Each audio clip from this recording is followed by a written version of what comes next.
ಇಷ್ಟೋ ತನಕ ಹೇಳಿದ್ದು ಇದು ಯಾವ ಸುದ್ದಿನೂ ಅಲ್ಲ. ಈಗ ಹೇಳೋದಕ್ಕೆ ಹೊರಟಿರೋ ಸುದ್ದಿನೇ ಬೇರೆ. ಲೈಂಗಿಕ ದೌರ್ಜನ್ಯದ ಪ್ರಕರಣದಲ್ಲಿ HD ರೇವಣ್ಣ ಜೈಲು ಕಂಡು ಬಂದಾಯಿತು. ಸಾಕ್ಷ್ಯನಾಶದ ಆರೋಪ ಹೊತ್ತ ಭವಾನಿ ರೇವಣ್ಣ ಇನ್ನೇನು ಜೈಲಿಗೆ ಹೋಗಿಬಿಡ್ತಾರೇನೋ ಅನ್ನೋ ಸನ್ನಿವೇಶದಲ್ಲಿ ಕೋರ್ಟ್ನಿಂದ ರಕ್ಷಣೆ ಪಡೆದದ್ದಾಯಿತು. ಪ್ರಜ್ವಲ್ ರೇವಣ್ಣ ಜೈಲಿಗೆ ಹೋಗಿ ಈಗ ಪೊಲೀಸ್ ಕಸ್ಟಡಿಲಿದ್ದಾರೆ. ಇದರ ಮಧ್ಯದಲ್ಲಿ ಸೂರಜ್ ರೇವಣ್ಣ ಮೇಲೆ ಲೈಂಗಿಕ ದೌರ್ಜನ್ಯದ ಆರೋಪ.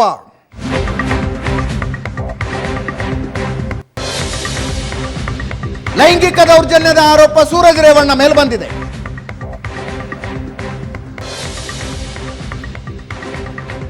ಸೂರಜ್ ರೇವಣ್ಣನೇ ಸ್ವತಃ ಮುಂದೆ ಬಿದ್ದು ಒಂದು ಕಂಪ್ಲೇಂಟ್ ಕೊಡಿಸಿದ್ದಾರೆ ತಮ್ಮ ಬೆಂಬಲಿಗನ ಹತ್ರ.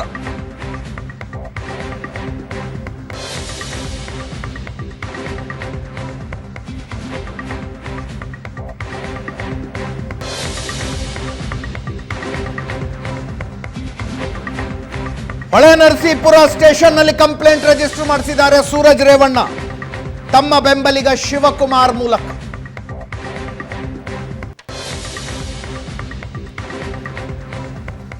ಇದನ್ನು ಮುನ್ನೆಚ್ಚರಿಕೆ ಕಂಪ್ಲೇಂಟ್ ಅಂತ ಕರಿಬೇಕೋ ಏನೋ ಗೊತ್ತಿಲ್ಲ.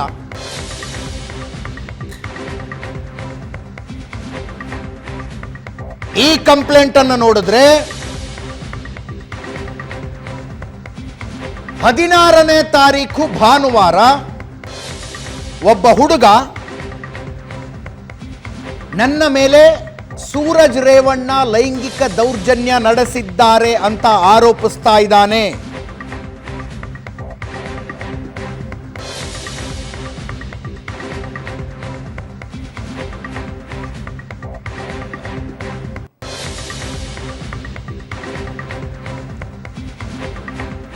ಗನ್ನಿಕಡ ಗ್ರಾಮದ ಫಾರ್ಮ್ ಹೌಸ್ನಲ್ಲಿ ನನ್ನ ಮೇಲೆ ಲೈಂಗಿಕ ದೌರ್ಜನ್ಯ ವಿಧಾನ ಪರಿಷತ್ ಸದಸ್ಯ ಅರ್ಥಾತ್ MLC ಸೂರಜ್ ರೇವಣ್ಣ ನಡೆಸಿದ್ದಾನೆ ಅಂತ ಯುವಕನೊಬ್ಬನ ಆರೋಪ ಇಲ್ಲಿ. ಆದರೆ ಈ ಕಂಪ್ಲೇಂಟ್ ಕೊಟ್ಟಿರೋದು ಸೂರಜ್ ರೇವಣ್ಣ ಬೆಂಬಲಿಗ. ಇವರು ಬ್ಲಾಕ್ ಮೇಲ್ನ ಆರೋಪ ಮಾಡ್ತಾ ಇದ್ದಾರೆ.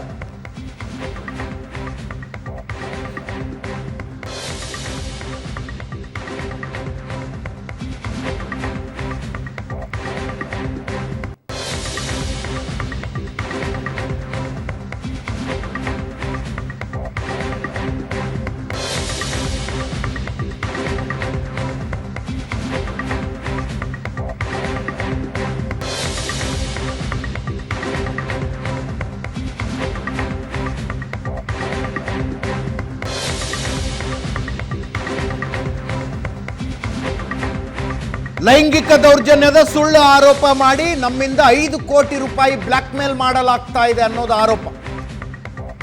ಸೂರಜ್ ರೇವಣ್ಣ ಕಡೆಯ ಆರೋಪ ಇದೆ.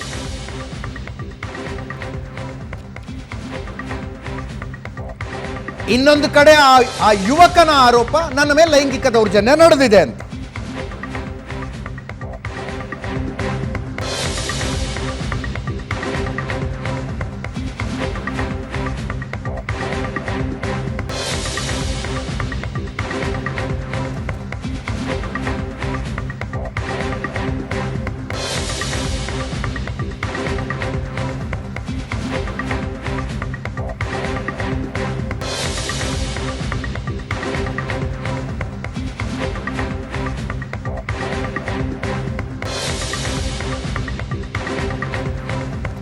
ಕರ್ಮಕಾಂಡಗಳು ಯಾವಾಗ ಕೊನೆ ಆಗ್ತಾವೋ ಗೊತ್ತಾಗ್ತಿಲ್ಲ. ಇದು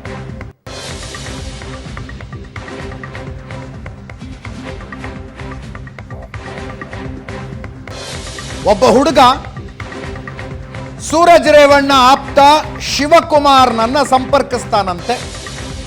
ನನಗೊಂದು ಕೆಲಸ ಕೊಡಿಸಕ್ಕೆ ಹೇಳು MLC ಅವ್ರಿಗೆ ಹೇಳಿ ಅಂತ.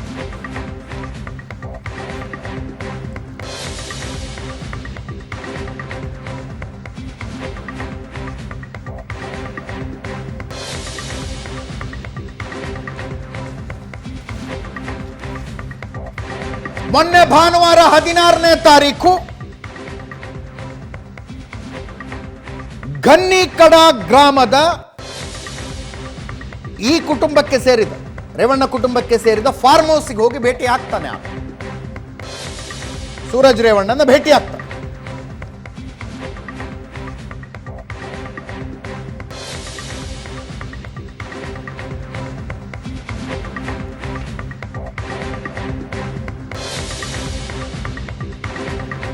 ದೂರಿನ ಪ್ರಕಾರ ಅಲ್ಲಿಂದ ಬಂದ ಈ ಯುವಕ ಸೂರಜ್ ರೇವಣ್ಣಗೆ ಫೋನ್ ಮಾಡಿ, ಫಾರ್ಮ್ ಹೌಸ್ನಲ್ಲಿ ನೀವು ನನ್ನ ಮೇಲೆ ಲೈಂಗಿಕ ದೌರ್ಜನ್ಯ ನಡೆಸಿದ್ರಿ ಅಂತ ನಾನು ಆರೋಪ ಮಾಡ್ತೀನಿ, ನಿಮ್ಮ ಮರ್ಯಾದೆ ತೆಗಿತೀನಿ, ಏನೂ ಮಾಡಬಾರ್ದು ಅಂದ್ರೆ ನನಗೆ 5 ಕೋಟಿ ದುಡ್ಡು ಕೊಡಿ ಅಂತ ಕೇಳದ್ ನಾನು.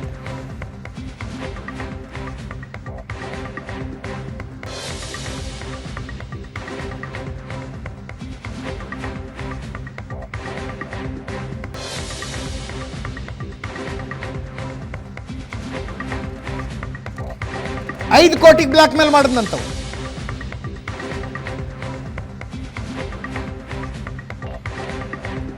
ಅವರವರ ಮಧ್ಯದಲ್ಲಿ ಚೌಕಾಸಿ ನಡೀತಂತೆ. ಅವನು ಹೆದರ್ಸಿದ್ನಂತೆ, ನನಗೆ 1 ಕೋಟಿ ಕೊಡಕ್ ಜನ ಇದ್ದಾರೆ ಈಗಾಗಲೇ, ನೀವು ಅಟ್ಲೀಸ್ಟ್ 2.5 ಕೋಟಿನಾರು ಕೊಡಿ ಅಂತಂದಂತೆ.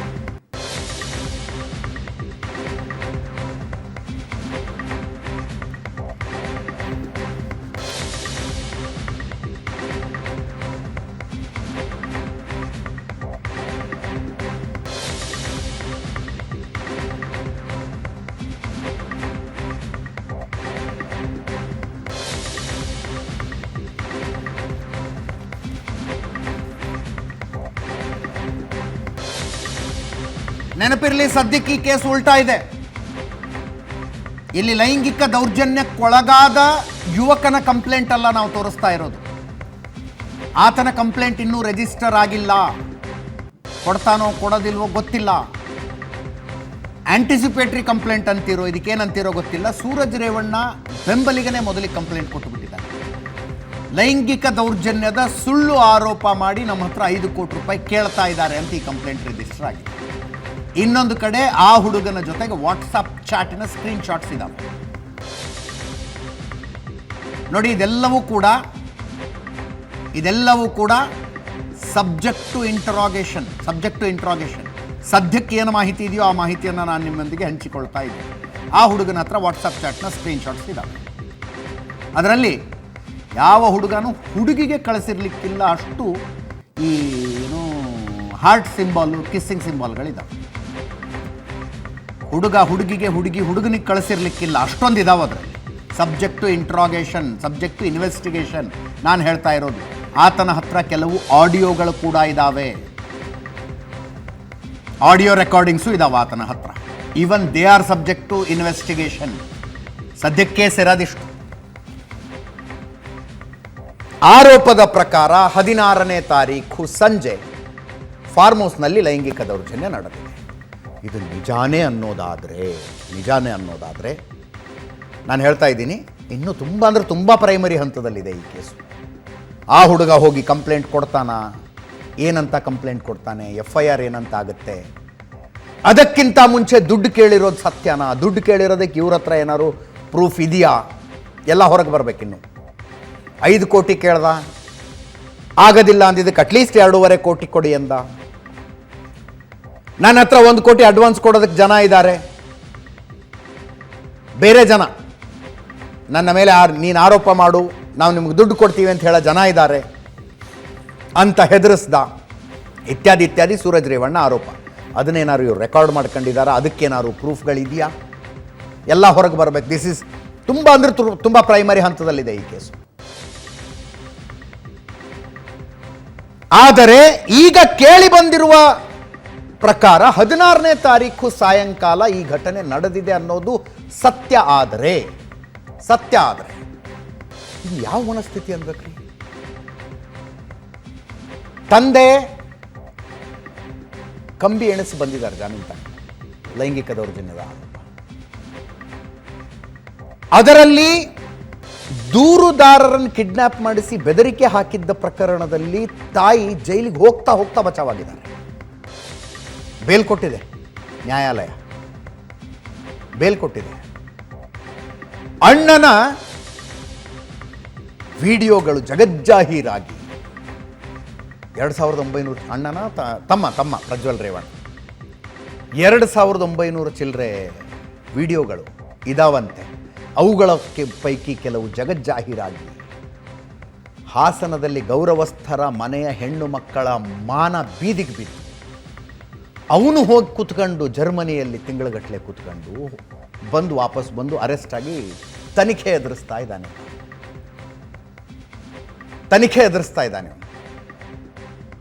ತಮ್ಮ ಇಂಥ ಟೈಮ್ನಲ್ಲಿ ಅಣ್ಣನಿಗೆ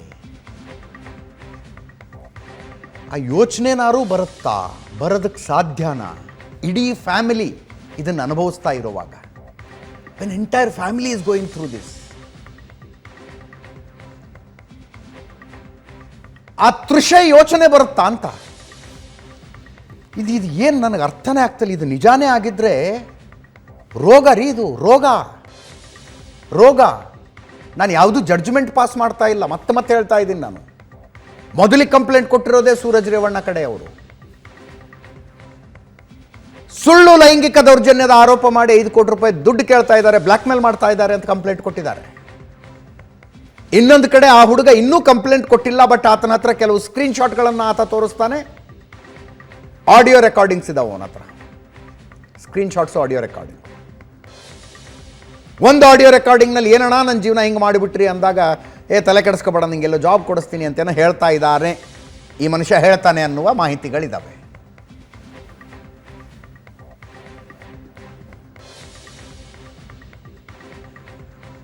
ಇಡೀ ಕುಟುಂಬ, ಹುಟ್ಟಿಸಿದ ತಂದೆ, ಹೆತ್ತ ತಾಯಿ, ರಕ್ತ ಹಂಚಿಕೊಂಡು ಹುಟ್ಟಿದ ತಮ್ಮ, ಒಂದೇ ವಿಷಯಕ್ಕೆ, ಎಲ್ಲ ಲೈಂಗಿಕ ದೌರ್ಜನ್ಯದ ವಿಷಯ, ಒಂದೇ ವಿಷಯಕ್ಕೆ ಕಾನೂನು ಸಂಘರ್ಷದಲ್ಲಿರುವಾಗ ಯಾವುದೋ ಒಬ್ಬ ಹುಡುಗನನ್ನು ಕರೆಸಿ ಲೈಂಗಿಕ ದೌರ್ಜನ್ಯ ಮಾಡಬೇಕು ಅಂದರೆ ಒಂದೇನೋ ಸಂಪರ್ಕ ಮಾಡಬೇಕು ಅನ್ನೋ ಯೋಚನೆನಾರು ಬರುತ್ತಲ್ಲ. ಇದು ಏನಂತೀರಿ? ಇದಕ್ಕೆ ಏನಂತೀರಿ? Subject to investigation. ನಾನು ಹೇಳ್ತಾ ಇದ್ದೀನಿ, subject to investigation. If it is true. ನಾಳೆ ಅತಿ ದೊಡ್ಡ ಸುದ್ದಿ ಬಹುಶಃ ಇದೇ ಆಗುತ್ತೆ. ಬಹುಶಃ. ಏನಾಗಿದೆ ರೀ ರಾಜ್ಯದಲ್ಲಿ? ಲೋಕಸಭಾ ಎಲೆಕ್ಷನ್ ಮುಗೀತು, ಆಯ್ತಪ್ಪ, ಎಲೆಕ್ಷನ್ ಕವರೇಜಿನ ಸುಸ್ತು ಸ್ವಲ್ಪ ನಿರಾಳ ಆಗೋಣ ಅನ್ನೋಷ್ಟರಲ್ಲಿ ದರ್ಶನ್ನಿಂದ ಕೊಲೆ ಕೇಸು. ಅದಕ್ಕಿಂತ ಮುಂಚೆ ಲೋಕಸಭೆ ರಿಸಲ್ಟ್ಗಿಂತ ಮುಂಚೆ ಆ ಪ್ರಜ್ವಲ್ ರೇವಣ್ಣ ವಾಪಸ್ ಬಂದಿದ್ದು. ಆ ನಂತರ ಲೋಕಸಭೆ ರಿಸಲ್ಟು, ಪಾರ್ಲಿಮೆಂಟು, ಅಂತೂ ಇಂತೂ ಸರ್ಕಾರ ರಚನೆಯಾಗಿ ಪ್ರಮಾಣ ವಚನ ಮುಗಿತು ಅನ್ನುವಷ್ಟರಲ್ಲಿ ದರ್ಶನ್ನಿಂದ ಕೊಲೆ. ನಾಳೆಗೆ ಆತನ ಪೊಲೀಸ್ ಕಸ್ಟಡಿ ಅವಧಿ ಮುಗಿತಾ ಇದೆ. ಇನ್ನೇನು ಪೊಲೀಸರು ತಗೊಂಡೋಗಿ ಆತನನ್ನು ಜೈಲಿಗೆ ಬಿಡ್ತಾರೆ ಅನ್ನೋ ಸಂದರ್ಭದಲ್ಲಿ ಒಬ್ಬ MLC ಇಂದ ಹುಡುಗನೊಬ್ಬನ ಮೇಲೆ ಲೈಂಗಿಕ ದೌರ್ಜನ್ಯದ ಆರೋಪ. ಗೊತ್ತಿಲ್ಲ, ನಾ ಹೇಳಿದ್ನಲ್ಲಿ ಇಷ್ಟೋ ತನಕ ಹೇಳಿದಷ್ಟು ಸಬ್ಜೆಕ್ಟ್ ಟು ಇನ್ವೆಸ್ಟಿಗೇಷನ್. ಒಂದು FIR ಅಂತೂ ಆಗಿದೆ, ಹೊಳೆ ನರಸೀಪುರ ಪೊಲೀಸ್ ಸ್ಟೇಷನ್ ಲಿಮಿಟ್ಸ್ನಲ್ಲಿ. FIR ಕಾಪಿ ನನ್ನ ಹತ್ರ ಇದೆ.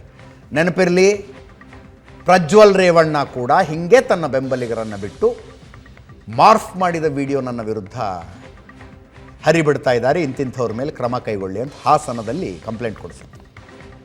ಹಾಸನದಲ್ಲಿ ಆವಾಗಿನ್ನೂ ವಿಡಿಯೋಗಳು ಎಲ್ಲರ ಕೈಗೆ ಬಂದಿರಲಿಲ್ಲ. ಆವಾಗಿನ್ನೂ ಲೈಂಗಿಕ ದೌರ್ಜನ್ಯದ ಆರೋಪವನ್ನು ಮಹಿಳೆಯರು ಮಾಡಿರಲಿಲ್ಲ. SIT ರಚನೆ ಏನೂ ಆಗಿರಲಿಲ್ಲ. ಮೊದಲು ಪ್ರಜ್ವಲ್ ರೇವಣ್ಣನೇ ಕಳಿಸಿದ್ದು, ಬೆಂಬಲಿಗರನ್ನು ಕಳಿಸಿ ಒಂದು FIR ಮಾಡಿಸಿದ್ದು. ನನ್ನ ಫೇಕ್ ವಿಡಿಯೋಗಳನ್ನು ಕ್ರಿಯೇಟ್ ಮಾಡಿ ನನ್ನ ಗೌರವಕ್ಕೆ ಧಕ್ಕೆ ತರ್ತಾ ಇದ್ದಾರೆ. ಈಗ ಇದು ಅಂದರೆ ಇಡೀ ಫ್ಯಾಮಿಲಿ, ಅಪ್ಪ ಅಮ್ಮ ಇಬ್ಬರು ಅಣ್ಣ ತಮ್ಮಂದರು, ಕರ್ಮಕಾಂಡ ಇದು.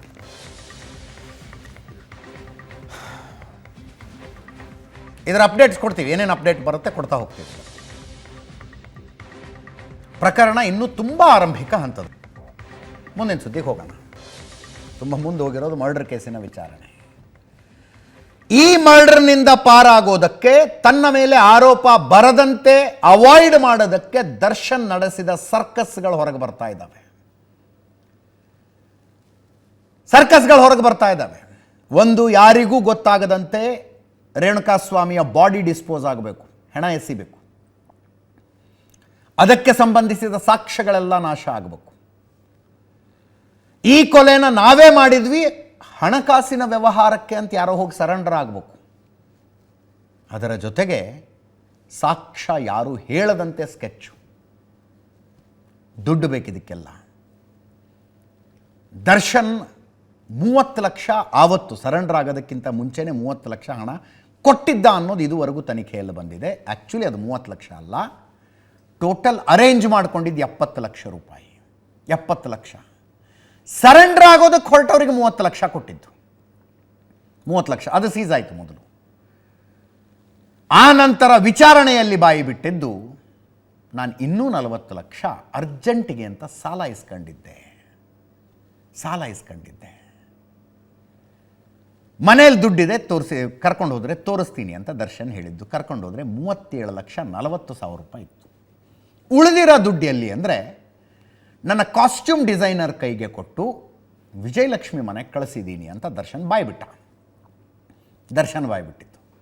ಕಾಸ್ಟ್ಯೂಮ್ ಡಿಸೈನರ್ನ ವಿಚಾರಣೆ ನಡೆಸಲಾಗಿ, ಹೌದು ವಿಜಯಲಕ್ಷ್ಮಿಗೆ ಕೊಡುವಂಥ ದರ್ಶನ್ 3 ಲಕ್ಷ ದುಡ್ಡು ಕೊಟ್ಟರು, ನಾನು ತಗೊಂಡೋಗಿ ಅಲ್ಲಿ ಕೊಟ್ಟಿದ್ದೀನಿ ಅಂತ. ಪೊಲೀಸರು ಇಂಟರ್ನ್ ವಿಜಯಲಕ್ಷ್ಮಿಗೆ ಫೋನ್ ಮಾಡಿ, ಹಿಂಗೆ ಅಂತ ತನಿಖೆಯಲ್ಲಿ ಬರ್ತಾ ಇದೆ, ನಿಜಾನ ಅಂದರೆ ವಿಜಯಲಕ್ಷ್ಮಿ 3 ಲಕ್ಷ ದುಡ್ಡು ತಗೊಂಡು ಬಂದು, ನೋಡಿ ಇಲ್ಲೇ ಇದೆ ಕೊಟ್ಟಿರೋ ದುಡ್ಡು ಅಂತ ಕೊಟ್ಟಿದ್ದು. ಮೋಹನ್ ರಾಜ್ ಅನ್ನೋ ಫ್ರೆಂಡ್ಗೆ ರಿಕ್ವೆಸ್ಟ್ ಮಾಡ್ಕೊಂಡು 40 ಲಕ್ಷ ಅರ್ಜೆಂಟಿಗೆ ಅಂತ ನಾನು ಇಸ್ಕೊಂಡಿದ್ದೆ. ದರ್ಶನ್ ಹೇಳ್ತಾ ಇರೋದಿತ್ತು. ದುಡ್ಡು ರಿಕವರ್ ಆಗಿದ್ದು 19ನೇ ತಾರೀಕು, 2 ದಿವಸದ ಹಿಂದೆ. ಮೋಹನ್ ರಾಜ್ ಅನ್ನುವ ಹೆಸರು ಹೇಳ್ತಾ ಇದ್ದಾನೀಗ ಈ ಮನುಷ್ಯ. ಮೋಹನ್ ರಾಜ್ಗೆ ನೋಟಿಸ್ ಕೊಟ್ಟು ವಿಚಾರಣೆ ಕರೆಸ್ಕೊಂಡು ಆಗಿದೆ. ಮೋಹನ್ ರಾಜು ಹೇಳ್ತಾ ಇರೋದು, ಹೌದು ದುಡ್ಡು ಎಷ್ಟಿದೆ ಅಂತ ಕೇಳಿದ್ರು, 40 ಲಕ್ಷ ಇರಬೇಕು ಅಂದರೆ ಅರ್ಜೆಂಟ್ ತಗೊಂಬಾ ಅಂತ ಹೇಳಿದ್ರು, ನಾನು ಕೊಟ್ಟು ಕಳಿಸಿದ್ದೀನಿ. ಮೋಹನ್ ರಾಜ್ ಹೇಳ್ತಾ ಇರೋದಿತ್ತು. ನೆನಪಿರಲಿ, ಪೊಲೀಸ್ ಇನ್ವೆಸ್ಟಿಗೇಷನ್ನಲ್ಲಿ 161 ಸ್ಟೇಟ್ಮೆಂಟ್ ನಡಿಯಲ್ಲಿ ಏನೇನು ಹೇಳಿಕೆಗಳನ್ನು ದಾಖಲಿಸ್ತಾರಲ್ಲ, ನಾವು ಪಾಪ್ಯುಲರ್ ಲ್ಯಾಂಗ್ವೇಜ್ನಲ್ಲಿ ಕನ್ಫೆಷನ್ ಸ್ಟೇಟ್ಮೆಂಟು, ತಪ್ಪೊಪ್ಪಿಗೆ ಹೇಳಿಕೆ ಅಂತ ಹೇಳ್ತೀವಿ. ಆರೋಪಿ ಆದವನು ಪೊಲೀಸ್ ಅಧಿಕಾರಿಯ ಮುಂದೆ ಹೇಳೋದು, ಹಿಂಗೆ ಮಾಡಿಬಿಟ್ಟೆ ನಾನು ಅಂತ. ಅದನ್ನು ಬರೆದು ಅದರಲ್ಲಿ ಸಹಿ ಇರೋದಿಲ್ಲ, ಪಾರ್ಟ್ ಆಫ್ ಚಾರ್ಜ್ ಶೀಟ್ ಮಾಡ್ತಾರೆ. ಅದಕ್ಕೆ ಎವಿಡೆನ್ಷಿಯಲ್ ವ್ಯಾಲ್ಯೂ ಇಲ್ಲ. ಪೊಲೀಸರೇನೋ ಬರ್ಕೊಂಡ್ರೆ ಸರ್ ತಮಗೆ ಬೇಕಾದನ್ನ ತಾವು ಅಂತ ಆರೋಪಿ ನಾಳೆ ಕೋರ್ಟ್ ಮುಂದೆ ಹೇಳಬಹುದು, ಹೇಳ್ತಾರೆ. ಹಾಗೆ ಹೇಳೋದು. ಕೋರ್ಟ್ನಲ್ಲಿ ವ್ಯಾಲ್ಯೂ ಇಲ್ಲ. ಆದರೆ ವ್ಯಾಲ್ಯೂ ಇದಕ್ಕೆ ಯಾವಾಗ ಬರುತ್ತೆ ಅಂದರೆ, not to the entire confession, ಪೂರ್ತಿ ತಪ್ಪೊಪ್ಪಿಗೆ ಹೇಳಿಕೆ ಅದಕ್ಕಲ್ಲ, ರಿಕವರಿ ಏನೇನಾಗಿದೆ, ರಿಕವರಿ ಪಾರ್ಟ್ ಹೇಳಿರ್ತಾರೆ. ಮೋಹನ್ ರಾಜ್ ಎಂಬುವನಿಂದ ನಾನು ಅರ್ಜೆಂಟಿಗೆ ದುಡ್ಡು ಬೇಕು ಅಂತ ಕೇಳಿದೆ, ಆತ 40 ಲಕ್ಷ ತಂದು ಕೊಟ್ಟ. ಆ 40 ಲಕ್ಷ ನನ್ನ ಮನೆಯಲ್ಲಿ ಬೆಡ್ರೂಮಿನ ಕಬೋರ್ಡ್ನಲ್ಲಿ ಇಟ್ಟಿದ್ದೀನಿ, ನೀವು ಬಂದರೆ ಅದನ್ನು ತೋರಿಸುತ್ತೇನೆ ಅಂತ ಹೇಳ್ತಾರೆ. ಅದನ್ನು ಮಾರ್ಕ್ ಮಾಡಿಕೊಂಡು ಪೊಲೀಸರು ಬಾ ಹಂಗಿದ್ರೆ ತೋರಿಸ್ಬಾ ಅಂತ ಕರ್ಕೊಂಡು ಹೋಗ್ತಾರೆ. ಅದನ್ನು ಮಹಜರ್ ಪ್ರಕ್ರಿಯೆ, ಸೀಸ್ ಮಾಡುವ ಪ್ರಕ್ರಿಯೆ. ಮುಂದೆ ಆರೋಪಿಯನ್ನು ಬಿಟ್ಟು ಮನೆಗೆ ಕರ್ಕೊಂಡೋಗಿ ಮುಂದೆ ಆರೋಪಿನ ಬಿಡ್ತಾರೆ, ತೋರಿಸಿ ಎಲ್ಲಿದೆ ಅಂತ. ಆರೋಪಿ ಹೋಗಿ ಕಬೋರ್ಡ್ ಬಾಗಿಲು ತೆಗೆದು ಬ್ಯಾಗ್ ತೆಗೆದು ಮುಂದೆ ಇಡ್ತಾನೆ, ನೋಡಿ ಇಲ್ಲಿದೆ ಅಂತ. ಆವಾಗ ಕನ್ಫೆಷನ್ನಿನ ಆ ಭಾಗ ರಿಲೆವೆಂಟ್ ಆಗುತ್ತೆ, ಆ ಭಾಗಕ್ಕೆ ವ್ಯಾಲ್ಯೂ ಬರುತ್ತೆ. ಯಾಕಂದರೆ ತಪ್ಪೊಪ್ಪಿಗೆ ಹೇಳಿಕೆಯ ಆಧಾರದ ಮೇಲೆ ಆತನ ಮನೆಯಿಂದ ನಾವು ಹಣವನ್ನು ವಶಪಡಿಸಿಕೊಂಡಿದ್ದೀವಿ ಅಂತ ತನಿಖಾಧಿಕಾರಿ ಬರೀತಾರೆ. ಇಲ್ಲದೇ ಇದ್ರೆ ತನಿಖಾಧಿಕಾರಿಗಳಿಗೆ ಏನು ಕನಸು ಬೀಳುತ್ತಾ?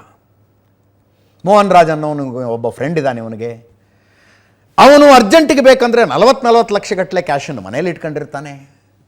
ದರ್ಶನ್ನು ಮರ್ಡರ್ ಆದ ಮಾರನೇ ದಿವಸ ಆತನಿಗೆ ದುಡ್ಡು ಕೇಳಿದಾಗ ಅವನು ತಂದು ಕೊಟ್ಟಿದ್ದಾನೆ, ಅದನ್ನು ಮನೆಯ ಕಬರ್ಡ್ನಲ್ಲಿ ದರ್ಶನ್ ಇಟ್ಟಿದ್ದಾನೆ ಅನ್ನೋದೇನಾದ್ರು ಕನಸು ಬೀಳೋದಕ್ಕೆ ಸಾಧ್ಯನಾ ಪೊಲೀಸರಿಗೆ?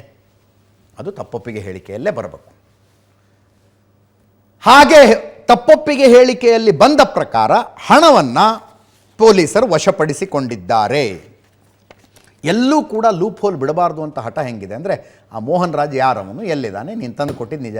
ನಾಳೆ ಮೋಹನ್ ದಾಸ್ಗೆ ಮತ್ತೆ ಕೇಳ್ತಾರೆ, ನಿನಗೆ 40 ಲಕ್ಷ ಎಲ್ಲಿಂದ ಬಂದಿತ್ತಪ್ಪ ಅಂತ, ನೀನು ಎಲ್ಲಿಂದ ತಂದೆ, ಅದಕ್ಕೆ ಪ್ರೂಫ್ ಕೊಡು ಅಂತ ಕೇಳ್ತಾರೆ. ಇನ್ನೂ ಸುಮಾರು ಪ್ರೂಫ್ಗಳಿದ್ದಾವೆ ಇದರಲ್ಲಿ.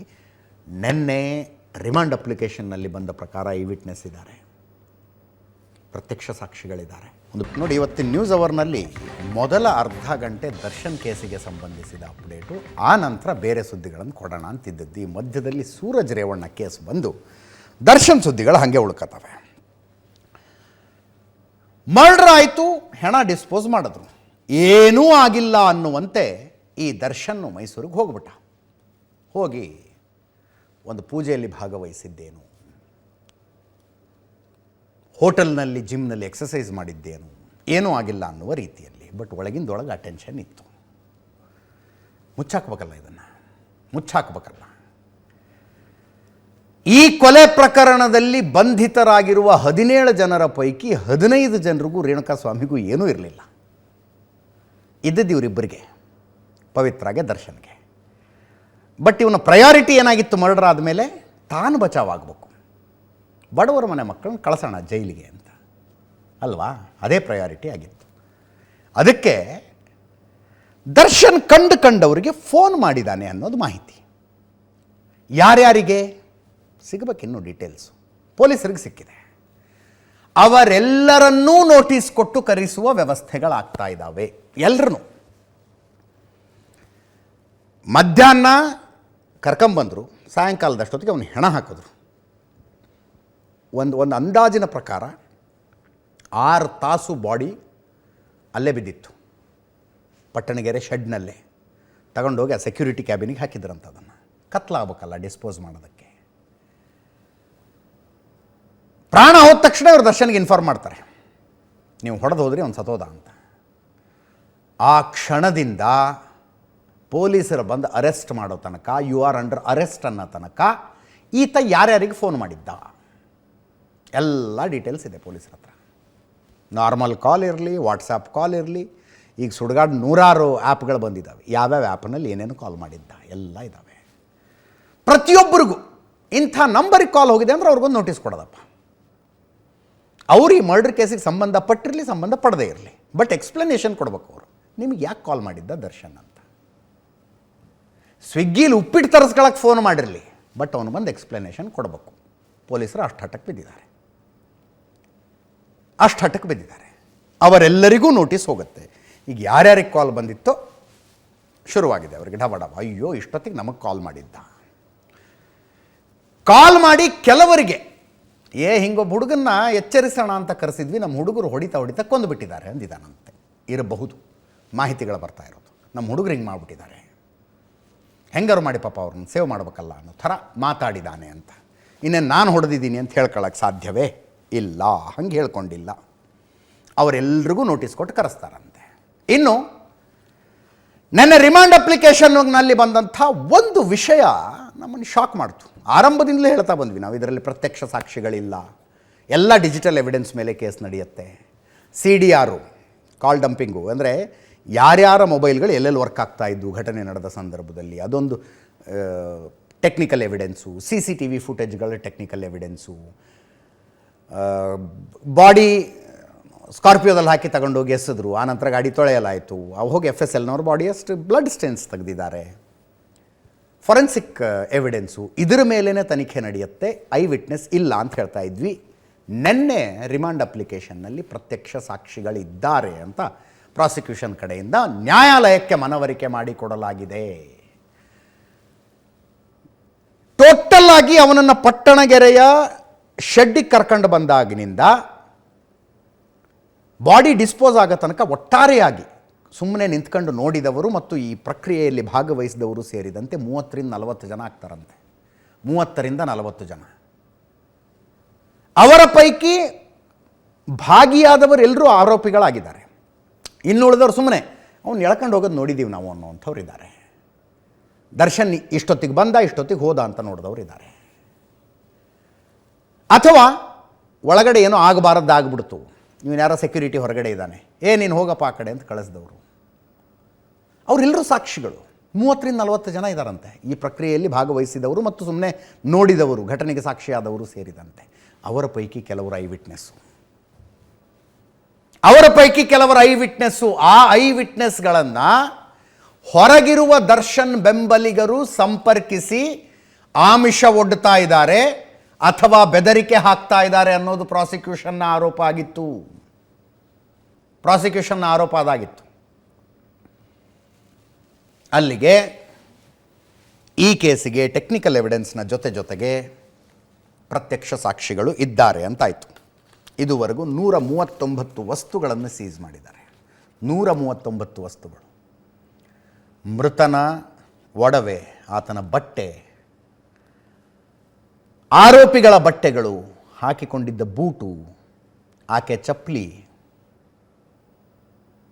ಇವರು ಮೈಗೆ ರಕ್ತ, ಬಟ್ಟೆಗೆ ರಕ್ತ ಅಂಟಿದೆ ಅಂತ ಚೇಂಜ್ ಮಾಡಿ ಹೋಗಿ ಯಾವುದು ರಿಲಯನ್ಸ್ ಟ್ರೆಂಡ್ನಲ್ಲಿ ಹೊಸ ಬಟ್ಟೆ ತಗೊಂಬರ್ತಾರಲ್ಲ ಅದರ ರೆಸಿಪ್ಟು, ಅದರದ್ದು CCTV ಫುಟೇಜು, ಬೇರೆ ಬೇರೆ CCTV ಫುಟೇಜ್ ಎಲ್ಲ ಸೇರಿ 139 ವಸ್ತುಗಳನ್ನು ವಶಪಡಿಸಿಕೊಂಡಿದ್ದಾರೆ. 28 ಜಾಗಗಳಲ್ಲಿ ಮಹಜರಾಗಿದೆ. 11 ಸ್ಥಳಗಳನ್ನು ಸರ್ಚ್ ಮಾಡಿದ್ದಾರೆ. 17 ಮನೆಗಳು ಮತ್ತು 11 ಸ್ಥಳಗಳು ಒಟ್ಟು ಸರ್ಚ್ ಮಾಡಿರೋದು. ಅಲ್ಲಿಗೆ ದಿನದಿಂದ ದಿನಕ್ಕೆ ಸಾಕ್ಷ್ಯಗಳು ಟೈಟ್ ಆಗ್ತಾ ಹೋಗ್ತಾ ಇದ್ದಾವೆ.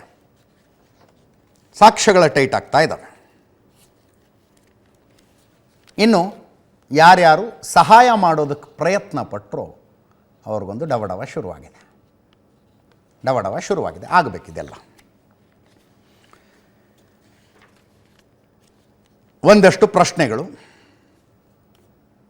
ಅದು ಇನ್ನೂ ಪ್ರಾಸಿಕ್ಯೂಷನ್ಗೂ ಗೊತ್ತಾಗಿಲ್ಲ. ಪ್ರದೋಷು ಮರ್ಡರ್ ಆದಮೇಲೆ ಒಬ್ಬನನ್ನು ಶೆಡ್ಡಿಗೆ ಕರ್ಕೊಂಬರ್ತಾನೆ. ಅವನು ಯಾರವನು? ಪ್ರದೋಷ್ ಆರೋಪಿ ನಂಬರ್ 14. ಅವನು ಯಾರನ್ನು ಕರ್ಕೊಂಡು ಬಂದಿದ್ದ? ಎಲೆಕ್ಟ್ರಿಕ್ ಚಾರ್ಜ್ ತಂದಿದ್ದ ಧನರಾಜು ಬೇರೆ ವ್ಯಕ್ತಿಗಳ ಜೊತೆಗೆ ಯಾಕೆ ಬಂದ? ಉತ್ತರ ಸಿಗಬೇಕಾಗಿರುವ ಪ್ರಶ್ನೆಗಳು. ವಿನಯ್ ಮೊಬೈಲ್ಗೆ ಏನೋ ಒಂದು ಬಂದಿದೆ, ಅದು ಏನು ಅಂತ ಪೊಲೀಸರಿಗೆ ಮಾತ್ರ ಗೊತ್ತು, ಅಥವಾ SPP ಅವ್ರಿಗೂ ಗೊತ್ತು. ಆ ವಿಷಯ ರಿಮಾಂಡ್ ಅಪ್ಲಿಕೇಶನ್ನಲ್ಲಿ ತಂದಿದ್ದಾರೆ. ಏನೋ ಒಂದು ಆತನ ಮೊಬೈಲಿಗೆ ಬಂದಿದೆ. ನನ್ನೇನು ಹೇಳಿದೆ ನಾನು, ಅದು ಮೆಸೇಜ್ ಆಗಿರಬೇಕು, ಫೋಟೋ ಆಗಿರಬೇಕು, ವಿಡಿಯೋ ಆಗಿರಬೇಕು, ಅಥವಾ ವಾಯ್ಸ್ ರೆಕಾರ್ಡಿಂಗ್ ಆಗಿರಬೇಕು. ಇದನ್ನ ಬಿಟ್ಟು ಏನು ಬರೋಕ್ಕೆ ಸಾಧ್ಯ? ಅದು ಏನೋ ಒಂದು ಬಂದಿದೆ, ಅದನ್ನು ಕಳಿಸಿದವರು ಯಾರು ಅಂತ ಇವನು ಬಾಯಿ ಬಿಡ್ತಾ ಇಲ್ಲ. ಅದನ್ನು ಬಾಯಿ ಬಿಡಿಸಬೇಕಾಗಿದೆ. ಶೆಡ್ನ ಕೆಲಸಗಾರರಿಗೆ ಸಾಕ್ಷ್ಯ ಹೇಳದಂತೆ ಆಮಿಷ ಒಡ್ತಾ ಇದ್ದಾರೆ. ಕೇಶವಮೂರ್ತಿ 5 ಲಕ್ಷ ದುಡ್ಡನ್ನು ಸರೆಂಡರ್ ಆಗೋದಕ್ಕೆ ತನಗೆ ಕೊಡಲಾಗಿದ್ದ 5 ಲಕ್ಷ ಹಣವನ್ನು ತನ್ನ ಫ್ರೆಂಡಿಗೆ ಕೊಟ್ಟಿದ್ದ. ಆ ಫ್ರೆಂಡ್ ಯಾರು, ಎಲ್ಲಿದ್ದಾನೆ, ಆ 5 ಲಕ್ಷ ಏನಾಗಿದೆ ಹುಡುಕಬೇಕಾಗಿದೆ. ಜೊತೆಗೆ ಅರ್ಜೆಂಟಿಗೆ ಬೇಕು ಅಂದ ತಕ್ಷಣ 40 ಲಕ್ಷ ದುಡ್ಡು ಕಳಿಸಿದ್ನಲ್ಲ ಮೋಹನ್ ರಾಜ್, ಅವನು ಯಾರು ಅನ್ನೋದನ್ನು ಪೊಲೀಸರು ಪತ್ತೆ ಹಚ್ಚಬೇಕಾಗಿದೆ.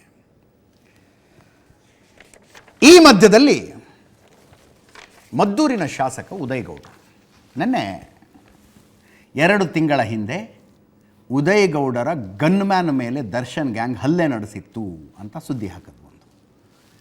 ಲೋಕಸಭಾ ಚುನಾವಣೆಯ ಸಂದರ್ಭದಲ್ಲಿ ಸ್ಟಾರ್ ಚಂದ್ರು ಪರ ಪ್ರಚಾರಕ್ಕೆ ದರ್ಶನ್ ಬಂದಿದ್ದಾಗ ಆ ಘಟನೆ ನಡೆದಿದೆ. ಅದೇನೋ ಮಧ್ಯಾಹ್ನ ಒಂದು ಸಲ ಅವ್ರ ಕಾರ್ ಇವ್ರ ಕಾರನ್ನು ಓವರ್ಟೇಕ್ ಮಾಡ್ತಂತೆ, ಅವಾಗೊಂದು ಸಲ ಜಗಳ ಆಗಿದೆ. ರೋಡ್ ಶೋ ಸಂದರ್ಭದಲ್ಲಿ ಯಾರನ್ನ ಮೇಲೆ ಬಿಡಬೇಕು, ಯಾರನ್ನ ಮೇಲೆ ಬಿಡಬಾರ್ದು ಗಾಡಿಯಲ್ಲಿ ಅನ್ನೋ ವಿಷಯಕ್ಕೆ ಜಗಳ ಆಗಿದೆ. ಎಲ್ಲ ಸೇರಿಸ್ಕೊಂಡು ರಾತ್ರಿ ಊಟಕ್ಕೆ ಕುಂತಾಗ ದರ್ಶನ್ ಗ್ಯಾಂಗು ಜಗಳ ತೆಗಿತಂತೆ. ಎಲ್ಲಿ ಅವನು ಅಂತ. ಎಲ್ಲಿ ಅವನು ಅಂದರೆ ಅಷ್ಟೇ ಅಂದಿರೋದಿಲ್ಲ, ನಿಮಗೆ ಗೊತ್ತು. ಆ Darshan and others hi hello ನಮಸ್ಕಾರ ಆ ಶಬ್ದನೇ ಕಲ್ತಿಲ್ಲ ಅವರು. ಮಾತೆತ್ತಿದ್ರೆ ಅಮ್ಮ ಅಕ್ಕ ಆ ಕಲ್ಚರ್ ಹಂಗೆ ಬಂದುಬಿಟ್ಟಿದೆ. ಅದು ಹಾಗೆ ಮಾತಾಡೋಕ್ಕೆ ಶುರು ಮಾಡಿದ್ರಂತೆ. ಆ್ಯಕ್ಚುಲಿ ಯಾರ ಜೊತೆಗೆ ಜಗಳ ಆಗಿತ್ತೋ ಆ ಗನ್ಮ್ಯಾನ್ ಮನೆಗೆ ಹೋಗಿದ್ದ, ಇದ್ದಿದ್ದು ಇನ್ನೊಬ್ಬ ಗನ್ಮ್ಯಾನು. ಹಾಗೆಲ್ಲ ಮಾತಾಡಬೇಡಿ, ನಾವು ಪೊಲೀಸ್ ಕಾನ್ಸ್ಟೇಬಲ್ಸು ಅಂತ ಹೇಳಿದ್ದಕ್ಕೆ ಆತನನ್ನು ಹೊಡೆದಿದ್ದಾರೆ. ಆತ ಹೋಗಿ MLC ಮಾಡಿಸಿದ್ದಾನೆ, ಮೆಡಿಕಲ್ ಲೀಗಲ್ ಕೇಸ್ ಮಾಡಿಸಿದ್ದಾನೆ. ಅದರಲ್ಲಿ ತನ್ನ ಫೋನ್ ನಂಬರನ್ನು ಕೊಟ್ಟಿದ್ದಾನೆ. ಜೊತೆಗೆ ಯಾರು ಹಲ್ಲೆ ಮಾಡಿದ್ರು, ಲಕ್ಷ್ಮಣ್ ಅಂತ ನಾಗರಾಜರ ಹೆಸರು ಬರೆಸಿದ್ದಾನೆ. ಅದರಲ್ಲಿ ಎಲ್ಲಿ ಹಲ್ಲೆ ಆಯಿತು ಅನ್ನೋದನ್ನು ಬರೆಸಿ, ಉದಯಗೌಡರ ಮನೇಲಾಗಿದ್ದ ಘಟನೆ ಅದು ಆತ ಬರೆಸಿದ್ದಾನೆ. ಅಂತಿಮವಾಗಿ ಕೂತ್ಕೊಂಡು ರಾಜಿ ಸಂಧಾನ ಮಾಡಿ FIR ಆಗದೆ ಇರೋ ಹಂಗೆ ಮಾಡಿದ್ದಾರೆ. ಅದು ನಡೆದಿದ್ದೇ ಸುಳ್ಳು ಅಂತ ಇವತ್ತು ಉದಯಗೌಡರು ಹೇಳಿದ್ರು. ಅದರ ಜೊತೆಗೆ ದರ್ಶನ್ ಪರವಾಗಿ ಬ್ಯಾಟಿಂಗ್ ಬೇರೆ. ಕೊಲ್ಲುವಷ್ಟು ಕಟುಕನಲ್ಲ ದರ್ಶನ್, ಸ್ವಲ್ಪ ಸಿಟ್ಟು ಜಾಸ್ತಿ. ದರ್ಶನ್ ತುಂಬ ಸಿಟ್ಟಿನ ಸ್ವಭಾವದವರು, ಕೊಲೆ ಮಾಡುವಷ್ಟು ಕಟುಕರಲ್ಲ ಅಂತ.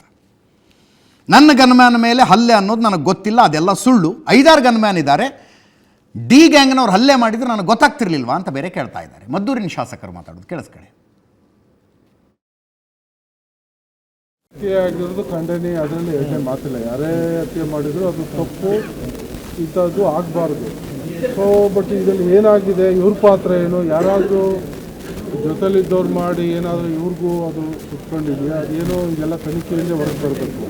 ಆ ಥರ ಕೆಟ್ಟ ಮನಸ್ಸು ಅಲ್ಲ, ಕೊಲೆ ಮಾಡುವಂಥ ವ್ಯಕ್ತಿನೂ ಅಲ್ಲ. ತುಂಬ ಒಳ್ಳೆಯವರು ಸರ್ ದರ್ಶನ್ ಅವರು. ಒಳ್ಳೆ ವ್ಯಕ್ತಿತ್ವ, ಸ್ವಲ್ಪ ಸಿಡುಕು, ಮಾತಾಡೋದು ರಫ್ ಅಂಡ್ ಟಫು ಅದಿದೆ. ಕೊಲೆಗಡಕ ಅಲ್ಲ ದರ್ಶನ್. ನಾವು ಸ್ನೇಹಿತರು, ತುಂಬ ವರ್ಷಗಳಿಂದ ಸ್ನೇಹಿತರೆ, ಅದರಲ್ಲೇನು ಬೇರೆ ಯೋಚನೆ ಮಾಡ್ತಿಲ್ಲ. ಸೊ ಇದು ಏನಕ್ಕಾಯಿತು, ಏನು ವಿಚಾರ ಅನ್ನೋದು ನಮಗೂ ಮಾಹಿತಿ ಇಲ್ಲ. ಸೊ ತನಿಖೆ ನಡೀತಾ ಇದೆ, ತನಿಖೆಯಲ್ಲಿ ಗೊತ್ತಾಗುತ್ತೆ ವಿಚಾರ ಸತ್ಯಾಸತ್ಯ. ಪೊಲೀಸ್ ಸ್ಟೇಷನಲ್ಲಿ ನಿಮ್ಮ ಗನ್ಮ್ಯಾನ್ ಹೋಗಿ ದೂರು ಕೊಟ್ಟಿದ್ದು ಸುಳ್ಳ? ನನ್ನ ಗಮನಕ್ಕೆ ಆ ವಿಚಾರನೇ ಇಲ್ಲ. ಕಾಂಪ್ರಮೈಸ್ ಆಗಿಲ್ಲ ಸರ್ ಅದು? ಯಾವ ಥರ ಕಾಂಪ್ರಮೈಸು ಇಲ್ಲ, ನೀವೇ ಇಲ್ಲ. ನೀವೇ ಮಧ್ಯಸ್ಥಿಕೆ ವಹಿಸ್ಕೊಂಡು ಏನೋ ಕಾಂಪ್ರಮೈಸ್ ಮಾಡಿದ್ರಿ ಗನ್ಮ್ಯಾನ್ ವಿಚಾರದಲ್ಲಿ? ಅಂಥ ವಿಚಾರನೇ ನಮ್ಮ ಗಮನಕ್ಕೆ ಬಂದಿಲ್ಲ. ಇದೆಲ್ಲ ಶುದ್ಧ. ಮತ್ತು ಆ ಗನ್ಮ್ಯಾನ್ ಎಲ್ಲೋದ್ರು ಸರ್ ಈಗ? ಯಾರು ನಿಮ್ಮ ಜೊತೆ ಇದ್ದವರು ಎಲೆಕ್ಷನ್? ಯಾವ ಗನ್ಮ್ಯಾನ್ ಅಂತ ಗೊತ್ತಿಲ್ಲ ನನಗೆ, ಯಾಕಂದ್ರೆ 5 ಜನ ಚೇಂಜ್ ಮಾಡಿದೆ ನಾನು. ಅದರಲ್ಲಿ ಒಬ್ರು 5 ಜನ ಚೇಂಜ್ ಮಾಡಿದ್ದೀವಿ. ಯಾವ ಗನ್ಮ್ಯಾನ್ ಇದು ಏನು ವಿಚಾರ ಅಂತ ನನಗೆ, ನನ್ನ ಗಮನಕ್ಕಾಗ ಬರಬೇಕಲ್ವ. ಜಗಳ ಆದರೆ ನನ್ನ ಜೊತೆಲೇ ಇರ್ತಾರೆ. ಜಗಳ ಆದ್ರೆ ನನಗೆ ಮಾಹಿತಿ ಇದ್ದಾಗ ಜಗಳ ಆಗುತ್ತಾ? ಅಂಥದ್ದೆಲ್ಲ ಸುಳ್ಳು ಆಗಿರೋದು ಖಂಡನೀಯ. ಯಾವ ಗನ್ಮ್ಯಾನ್ ಅನ್ನೋದೇ ಗೊತ್ತಿಲ್ವಂತೆ ಶಾಸಕರಿಗೆ. ಇನ್ನೇನು ಮಾಡೋಕ್ಕಾಗುತ್ತೆ? ಶಾಸಕರೇ ಗನ್ಮ್ಯಾನ್ ಹೆಸರು ನಾಗೇಶ್ ಅಂತ. ಕೆಸ್ತೂರು ಪೊಲೀಸ್ ಸ್ಟೇಷನ್ಗೆ ಕಂಪ್ಲೇಂಟ್ ಕೊಡಕ್ಕೆ ಹೋಗಿದ್ದ ಆತ. ಸರ್ಕಾರಿ ನೌಕರನ ಕರ್ತವ್ಯಕ್ಕೆ ಅಡ್ಡಿಪಡಿಸಿದ ಪ್ರಕರಣ ಆಗುತ್ತದು. He was doing his duty.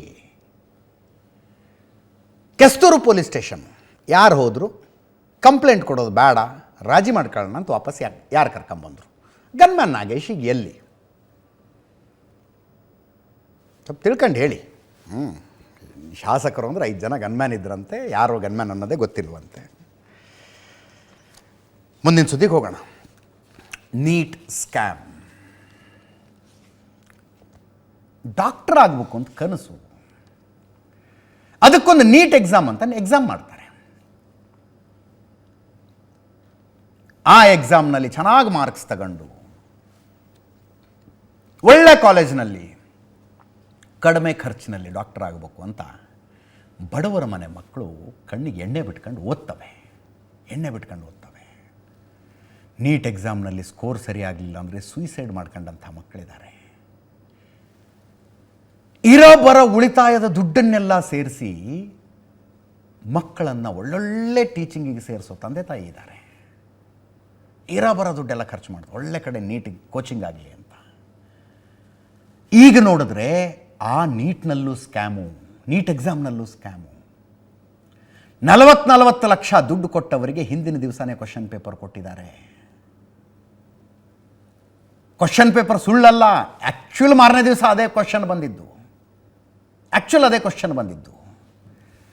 ಅಲ್ರಿ, ಔಟ್ ಆಫ್ ಔಟ್ ಮಾರ್ಕ್ಸು 770 ಮಾರ್ಕ್ಸಿಗೆ ಎಕ್ಸಾಮ್ ಇದು.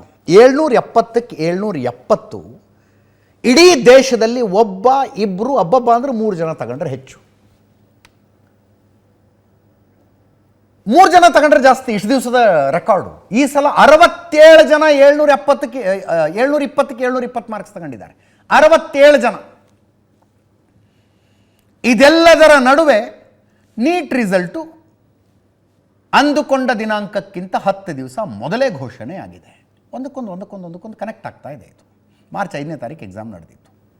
4750 ಎಕ್ಸಾಮಿನೇಷನ್ ಸೆಂಟರ್ಗಳಲ್ಲಿ ಎಕ್ಸಾಮ್ ಆಗಿದೆ. 24 ಲಕ್ಷ ಮಕ್ಕಳು ಎಕ್ಸಾಮ್ ಬರೆದಿದ್ದಾರೆ. 24 ಲಕ್ಷ ಮಕ್ಕಳು. NTAದವ್ರು ನಡೆಸೋ ಎಕ್ಸಾಮ್ ಇದು, ನ್ಯಾಷನಲ್ ಟೆಸ್ಟಿಂಗ್ ಏಜೆನ್ಸಿ. ಜೂನ್ 14ಕ್ಕೆ ರಿಸಲ್ಟ್ ಬರುತ್ತೆ ಅಂತಿತ್ತು, ಜೂನ್ 4ಕ್ಕೆ ಬಂದಿದೆ. 10 ದಿವಸ ಮೊದಲೇ ರಿಸಲ್ಟ್ ಬಂದಿದೆ. ತುಂಬ ಡೌಟ್ ಇತ್ತು. 67 ಜನ ಔಟ್ ಆಫ್ ಔಟ್ ತಗೊಳ್ಳೋದಕ್ಕೆ ಸಾಧ್ಯನಾ? 720ಕ್ಕೆ 720 ತಗೊಳ್ಳೋದಕ್ಕೆ ಸಾಧ್ಯನಾ ಅಂತ ನೋಡಿದ್ರೆ ಬಿಹಾರದಲ್ಲಿ ಒಂದು ದಿವಸ ಮೊದಲೇ ಕ್ವಶನ್ ಪೇಪರ್ ಹೊರಗೆ ಬಂದಿದೆ. ಅವನ್ಯಾವನೋ ಮುಖಕ್ಕೆ ಬಟ್ಟೆ ಕಟ್ಕೊಂಡು ಟೆಲಿಗ್ರಾಮ್ ಗ್ರೂಪಲ್ಲಿ ಹಾಕಿದಾನಂತೆ ವಿಡಿಯೋ. ಹಿಂದಿನ ದಿವಸ ಕ್ವಶನ್ ಪೇಪರು 40 ಲಕ್ಷಕ್ಕೆ ಮಾರಾಟ ಮಾಡ್ತಿದ್ದಾರೆ, ಅಷ್ಟೆಲ್ಲ ಕಾಸ್ಟ್ಲಿ ಇಲ್ಲ, ನಾನು 5 ಲಕ್ಷಕ್ಕೆ ಕೊಡ್ತೀನಿ, ಯಾರಿಗೆ ಬೇಕೋ ಮೆಸೇಜ್ ಮಾಡಿ ಅಂತ ವಿಡಿಯೋ ಬಿಡ್ತಾನಂತೊಬ್ಬ. ನೋಡಿ ಇದೆಲ್ಲಿ ತನಕ ಹೋಗಿದೆ ಅಂತ. ಬಿಹಾರದಲ್ಲಿ ಕ್ವಶನ್ ಪೇಪರ್ ಲೀಕು. ಗುಜರಾತ್ನ ಗೋಧ್ರಾದಲ್ಲಿ ಎಕ್ಸಾಮ್ ಸೆಂಟರೇ ಫಿಕ್ಸಿಂಗು. ಬಿಹಾರದಲ್ಲಿ 13 ಜನನ ಅರೆಸ್ಟ್ ಮಾಡಿದ್ದಾರೆ. 13 ಜನರ ಪೈಕಿ 4 ಜನ ಮಕ್ಕಳು, ಎಕ್ಸಾಮ್ ಬರೆಯೋ ಮಕ್ಕಳಿಗೆ ಗೌರ್ಮೆಂಟ್ ಗೆಸ್ಟ್ ಹೌಸ್ನಲ್ಲಿ ರೂಮ್ ಬುಕ್ ಮಾಡಿ ಕೊಡಲಾಗಿತ್ತು. ಅಲ್ಲಿ ಕ್ವಶನ್ ಪೇಪರ್ ಬರುತ್ತೆ ಅವ್ರಿಗೆ. ರೂಮ್ ಬುಕ್ ಮಾಡಿ ಕೊಟ್ಟಿದ್ಯಾರು? RJD ನಾಯಕ, 6 ತಿಂಗಳ ಹಿಂದಿನ ತನಕ ಬಿಹಾರದ ಉಪಮುಖ್ಯಮಂತ್ರಿಯಾಗಿದ್ದ ತೇಜಸ್ವಿ ಯಾದವ್ರ PA Pritam Kumar room book ಮಾಡಿ ಕೊಡೋದು. ಮಂತ್ರಿಜಿ ಕಿ ಶಿಫಾರಿಶ್ ಅಂತ ಬರೀತಾರೆ ಅದರಲ್ಲಿ, ಮಂತ್ರಿಗಳು ಹೇಳಿದ್ದಾರೆ ಅಂತ. ಬಿಲ್ ಬುಕ್ನಲ್ಲಿ ಬರೆದಿದ್ದಾರೆ ಮಂತ್ರಿಗಳ ಶಿಫಾರಸ್ಸಿನ ಮೇಲೆ ರೂಮ್ ಬುಕ್ಕು ಅಂತ. ಇನ್ನೊಂದು ಕಡೆ ಆರೋಪಿಗಳು ಹಾಲಿ ಉಪಮುಖ್ಯಮಂತ್ರಿಗಳ ಜೊತೆಗಿದ್ದ ಫೋಟೋನ RJD ಅವರು ಬಿಡುಗಡೆ ಮಾಡ್ತಾ ಇದ್ದಾರೆ. ಸಿಕಂದರ್ ಯಾದವ್ ಮಾಸ್ಟರ್ ಮೈಂಡ್ ಇವನು, ಧನಾಪುರದಲ್ಲಿ ಜೂನಿಯರ್ ಇಂಜಿನಿಯರ್. ನಾನು ಹೇಳ್ತಾ ಇರೋದು ಬರೀ ಬಿಹಾರ್ ಮಾಡೆಲ್ ಇದು. ಸಿಕಂದರ್ ಯಾದವ್ ಒಂದು ದಿವಸ ಮೊದಲೇ ಕ್ವಶನ್ ಪೇಪರ್ ಸಿಕ್ಕಿತ್ತು. ಆತ 4 ಜನರನ್ನು ಕರೆಸಿ, ಎಕ್ಸಾಮ್ ಬರೀತಾ ಇದ್ದ ಮಕ್ಕಳನ್ನು ಕರೆಸಿ, ಪಾಟ್ನಾದ NH ಗೆಸ್ಟ್ ಹೌಸ್ನಲ್ಲಿ ರೂಮ್ ಬುಕ್ ಮಾಡಿ ಇಡ್ತಾನೆ ಆತ. ಗೌರ್ಮೆಂಟ್ ಗೆಸ್ಟ್ ಹೌಸ್ ಅದು, NH ಗೆಸ್ಟ್ ಹೌಸ್ ಅಂತ. ರೂಮ್ ಬುಕ್ ಮಾಡಿ ಕೊಟ್ಟಿದ್ದು ಯಾರು? ತೇಜಸ್ವಿ ಯಾದವ್ PA ಪ್ರೀತಮ್ ಅಂತ. ಮಾರ್ಚ್ 4ನೇ ತಾರೀಕು ಎಕ್ಸಾಮಿನ ಹಿಂದಿನ ದಿವಸ 4 ಜನ ಮಕ್ಕಳು ಗೆಸ್ಟ್ ಹೌಸಿಗೆ ಬರ್ತಾರೆ. ಅವ್ರ ಕೈ ಕ್ವಶನ್ ಪೇಪರ್ ಕೊಡ್ತಾರೆ. ಇದೇ ಕ್ವಶನ್ ಪೇಪರ್ ಬರೋದು, ನೀಟಾಗಿ ನೋಡ್ಕೊಳ್ಳಿ, ಕಾಪಿ ಚೀಟಿ ಎಲ್ಲ ಇಟ್ಕೊಳ್ಳಂಗಿಲ್ಲ, ಬೈ ಹಾರ್ಟ್ ಹಾಕ್ಕೊಳ್ಳಿ ಅಂತ. ಕ್ವಶನ್ ಪೇಪರ್ ನೋಡ್ಕೊಂಡು ಆನ್ಸರ್ ಬೈ ಹಾರ್ಟ್ ಹಾಕ್ಕೊಳ್ಳಿ, ನಾಳೆ ಸೀದಾ ಹೋಗಿ ಇದನ್ನೇ ಬರೀಬೇಕು ಅಂತ ಹೇಳ್ತಾರೆ. ಮಕ್ಕಳು ಅದನ್ನಷ್ಟೇ ಬೈ ಹಾರ್ಟ್ ಹಾಕ್ಕೊಂಡು ಹೋಗ್ತವೆ. ಮಕ್ಕಳು ಅನ್ನೋದಿಲ್ಲ, ಆರೋಪಿಗಳು, ಕಳ್ಳನ ಮಕ್ಕಳು ಅವರು. ಬೆಳಗ್ಗೆ ಎದ್ದು ಎಕ್ಸಾಮ್ ಸೆಂಟ್ರಿಗೆ ಹೋದ್ರೆ ಅವೇ ಕ್ವಶನ್ಸು.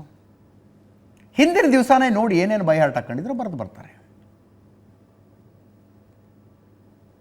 ಒಬ್ಬೊಬ್ಬ ವಿದ್ಯಾರ್ಥಿ ಹತ್ರ 40 ಲಕ್ಷ ತಗೊಂಡಿದ್ದಾನೆ ಅವನು. 40 ಲಕ್ಷ ಅಂದರೆ ಹಿಂದಿನ ದಿವಸನೇ 1,60,00,000 ವ್ಯವಹಾರ ಆಯಿತು, 4 ಜನರಿಗೆ ಕೊಟ್ಟಿದ್ದಕ್ಕೆ. ಉಳಿದಿದ್ದೆಷ್ಟೋ ಲೆಕ್ಕ ಹಾಕೊಳ್ಳಿ.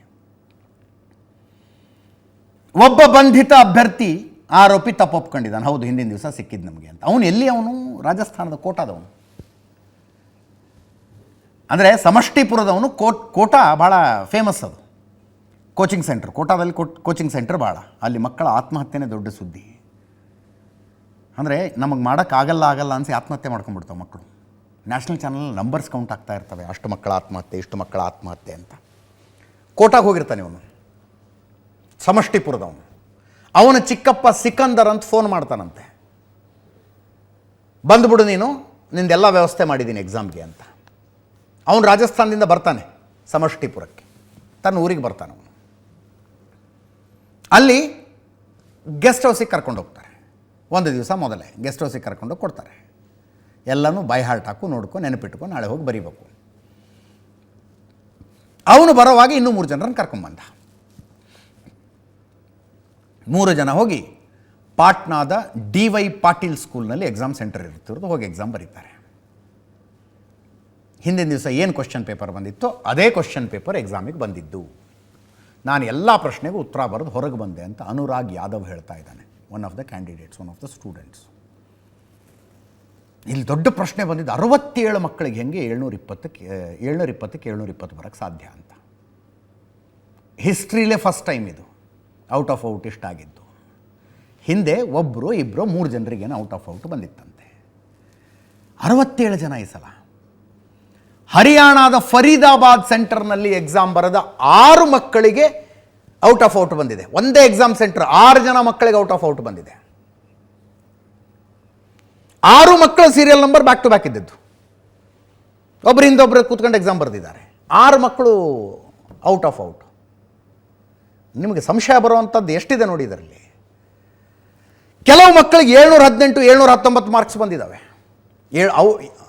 720 ಮಾರ್ಕ್ಸಿಗೆ ಎಕ್ಸಾಮ್ ಇದೆ, 718, 719 ಬಂದಿದ್ದಾವೆ. 67 ಜನರಿಗೆ 720 ಬಂದಾಗ 718, 719 ಬರೋದು ಏನು ದೊಡ್ಡ ವಿಷಯ ಅನ್ಬೋದು ನೀವು. ಹಂಗೆ ಬರೋಕ್ಕೆ ಟೆಕ್ನಿಕಲಿ ಬರೋಕ್ಕೆ ಸಾಧ್ಯನೇ ಇಲ್ಲ. ಒಂದು ಕ್ವಶನಿಗೆ 4 ಮಾರ್ಕ್ಸ್ ಇದರಲ್ಲಿ. ಒಂದು ಕ್ವಶನಿಗೆ 4 ಮಾರ್ಕ್ಸ್.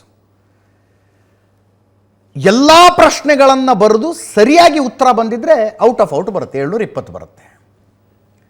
ಒಂದು ಕ್ವಶನ್ ಬಿಟ್ಟರೆ -4 ಆಗುತ್ತೆ. 720 -4 ಎಷ್ಟು? 716 ಬರಬೇಕು ಒಂದು ಕ್ವಶನ್ ಬಿಟ್ಟಿದ್ರೆ. ಆ ಕ್ವಶನ್ನನ್ನು ಬರೆದು ಅದು ತಪ್ಪಾಗಿದ್ದರೆ, ತಪ್ಪು ಉತ್ತರ ಬರೆದ್ರೆ 1 ಮಾರ್ಕ್ಸ್ ಕಟ್ಟಾಗುತ್ತೆ 1 ಮಾರ್ಕ್ಸು. ಅಂದರೆ ಉತ್ತರವನ್ನು ಅಟೆಂಪ್ಟೇ ಮಾಡಲಿಲ್ಲ ಅಂದರೆ 4 ಮಾರ್ಕ್ಸ್ ಹೋಯಿತು, ಅಟೆಂಪ್ಟ್ ಮಾಡಿ ತಪ್ಪಾದರೆ 5 ಮಾರ್ಕ್ಸ್ ಹೋಯಿತು. ಎಲ್ಲ ಉತ್ತರಗಳನ್ನು ಸರಿಯಾಗಿ ಬರೆದ್ರೆ 720. ಒಂದು ಪ್ರಶ್ನೆ ಅಟೆಂಪ್ಟ್ ಮಾಡದೆ ಬಿಟ್ಟರೆ 716 ಬರಬೇಕು. ಅಟೆಂಪ್ಟ್ ಮಾಡಿ ತಪ್ಪಾದರೆ 715 ಮಾರ್ಕ್ಸ್ ಬರಬೇಕು. ನೀವು ಹೆಂಗೆ ಲೆಕ್ಕ ಹಾಕಿದ್ರು 718 719 ಬರೋಕ್ಕೆ ಸಾಧ್ಯ ಇಲ್ಲ ಈ ಎಕ್ಸಾಮ್ನಲ್ಲಿ. ಸುಮಾರು ಜನರಿಗೆ ಆ 718 719 ಕೊಟ್ಟುಬಿಟ್ಟಿದ್ದಾರೆ. ಮತ್ತು ಹೆಂಗೆ ಅದು? 180 ಪ್ರಶ್ನೆ, ಒಂದೊಂದು ಪ್ರಶ್ನೆಗೆ 4 ಮಾರ್ಕ್ಸು. ನೀವು ಹೆಂಗಾರು ಲೆಕ್ಕ ಹಾಕೊಳ್ಳಿ, 718 719 ಹೆಂಗೆ ಬರೋಕ್ಕೆ ಸಾಧ್ಯ? ಇದು ಬಿಹಾರದಾಯಿತು. ಗುಜರಾತ್ನಲ್ಲಿ ಒಂದು ಎಕ್ಸಾಮ್ ಸೆಂಟ್ರು, ಗೋಧ್ರಾದ್ದು. ಅಲ್ಲಿ 16 ಜನ ಮಕ್ಕಳು ಹೊರ ರಾಜ್ಯದಿಂದ ಬಂದು ಎಕ್ಸಾಮ್ ಬರೀತಾರೆ. ಕರ್ನಾಟಕದವರು ಇದ್ದಾರೆ ಅದರಲ್ಲಿ. ಮಹಾರಾಷ್ಟ್ರ, ಒಡಿಸ್ಸಾ, ಕರ್ನಾಟಕ, ಮಧ್ಯಪ್ರದೇಶದಿಂದ 16 ಮಕ್ಕಳು ಬಂದು ಎಕ್ಸಾಮ್ ಬರೀತಾರೆ. ಸಾವಿರಾರು ಕಿಲೋಮೀಟರ್ ದೂರದ ಗೋಧ್ರಾಗೆ ಯಾಕೆ ಹೋದ್ರು ಇವರು ಎಕ್ಸಾಮ್ ಬರೆಯೋಕ್ಕೆ?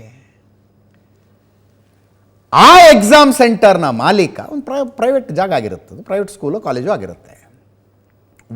ಒಂದೊಂದು ಸ್ಟೂಡೆಂಟ್ಗೂ 10 ಲಕ್ಷ ದುಡ್ಡು ಇಸ್ಕೊಂಡಿದ್ದಂತೆ. ಅವನದೇನು ಮೋಡಸ್ ಆಪರಂಡೆ, ನೀವು ಬನ್ನಿ, ಏನೂ ಬರಿಬೇಡಿ, ಮುಟ್ಲೇಬೇಡಿ, ಅದನ್ನು ಸುಮ್ಮನೆ ಕುತ್ಕೊಂಡು ಟೈಮ್ ಪಾಸ್ ಮಾಡಿ ಆನ್ಸರ್ ಶೀಟ್ ಕೊಟ್ಟು ಹೋಗಿ. ಆನ್ಸರ್ ಶೀಟ್ ಕಲೆಕ್ಟ್ ಮಾಡ್ಕೋತಾರಲ್ಲ, ಒಳಗಡೆ ಸ್ಟಾಫ್ ರೂಮ್ನಲ್ಲಿ ಕೂತ್ಕೊಂಡು ಬರೆಯೋಕ್ಕೆ ವ್ಯವಸ್ಥೆ ಮಾಡಿದ್ದ ಆತ. ಎಕ್ಸ್ಪರ್ಟ್ಸನ್ನು ಕೂಡಿಸಿ ಎಕ್ಸಾಮ್ ಬರ್ಸೋದು, ಆಮೇಲೆ ತುಂಬೋದು ಅದನ್ನೆಲ್ಲ. ಆ ಎಕ್ಸಾಮ್ ಸೆಂಟರ್ನ ಮಾಲೀಕ ಕೂಡ ಅರೆಸ್ಟ್ ಆಗಿದ್ದಾನೆ. ಇನ್ನೊಂದು ಕಡೆ ಗ್ರೇಸ್ ಮಾರ್ಕ್ಸ್ ಅಂತ ಒಂದು 1563 ಮಕ್ಕಳಿಗೆ ಗ್ರೇಸ್ ಮಾರ್ಕ್ಸ್ ಕೊಟ್ಟಿದ್ದಾರೆ. ಗ್ರೇಸ್ ಮಾರ್ಕ್ಸ್ ಏನು? ಗ್ರೇಸ್ ಮಾರ್ಕ್ಸು ಕ್ವಶನ್ ಪೇಪರ್ ಕೊಡೋದು 10 ನಿಮಿಷ ಲೇಟ್ ಆದರೆ 40 ಗ್ರೇಸ್ ಮಾರ್ಕ್ಸ್ ಅಂತೆ. 10 ನಿಮಿಷ ಲೇಟಾಗಿ ಕ್ವಶನ್ ಪೇಪರ್ ಕೊಟ್ಟಿದ್ದೀವಿ, 40 ಗ್ರೇಸ್ ಮಾರ್ಕ್ಸ್ ಇವ್ರಿಗೆ ಅಂತ. ಮಹಾರಾಷ್ಟ್ರದ ಕೆಲವು ಕಡೆ ಮತ್ತು ಇನ್ನೂ ಅನೇಕ ಕಡೆ 1 ತಾಸು ಲೇಟಾಗಿ ಕೊಟ್ಟಿದ್ದೀವಿ ಅಂತ ಹೇಳಿದ್ದಾರೆ. 1 ತಾಸು ಲೇಟು. ನೀವು 10 ನಿಮಿಷ ಲೇಟ್ ಆದರೆ 40 ಗ್ರೇಸ್ ಮಾರ್ಕ್ಸ್ ಅನ್ನೋದಾದರೆ 1 ತಾಸು ಲೇಟಾಗಿ ಕೊಟ್ಟರೆ 240 ಗ್ರೇಸ್ ಮಾರ್ಕ್ಸು. 240, 720ರಲ್ಲಿ 240 ಗ್ರೇಸ್ ಮಾರ್ಕ್ಸೇ ಬಂದುಬಿಟ್ವು.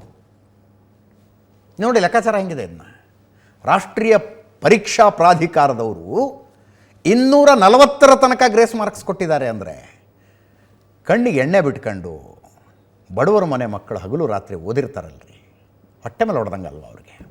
1563 ಮಕ್ಕಳಿಗೆ ಗ್ರೇಸ್ ಮಾರ್ಕ್ಸು. ಸುಪ್ರೀಂ ಕೋರ್ಟಿಗೆ ಹೋದ್ರು ಅನೇಕ ಹುಡುಗರು, ಇದು ಹೆಂಗಿದು ಲೆಕ್ಕಾಚಾರ ಅಂತ.